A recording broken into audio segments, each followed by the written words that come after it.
Yes, hello, hello mga ka-sweet. Ayan.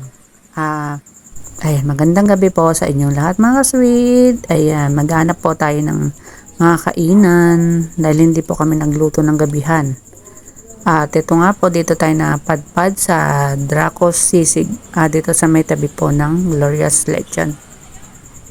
At ayan po, meron din po silang chicken skin, merong bituka ng baboy. At ayan, at ito po ang kanilang special sisig dito mga sweet. Ayan, napakasarap po ng kanilang sisig dito mga sweet. Crunchy po yung kanyang meat. Ayan. At sobrang init po mga kasweet.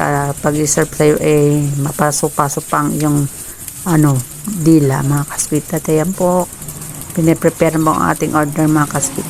Sa murang halaga lang po yan mga kasweet. Dito lang po yan matatagpuan sa sentro.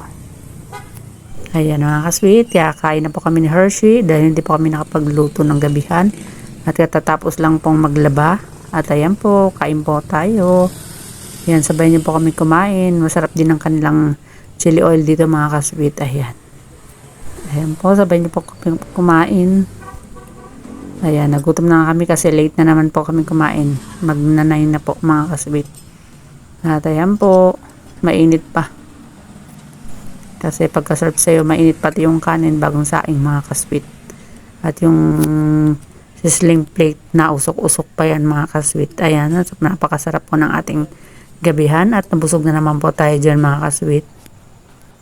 Yan po ang inyong dialysis patient. Gumala na naman. Naghanap ng makakainan. Ayan, binakain natin siya sisig ang gusto niya. Kasi kaninang tanghali yung ulam natin is yung ginisang kalabasa. Medyo hindi niya feel kaya ayan. Diba, pinakain naman natin siya sa sisig. Bumawi naman siya ngayong gabihan mga kasweet. At ayan po.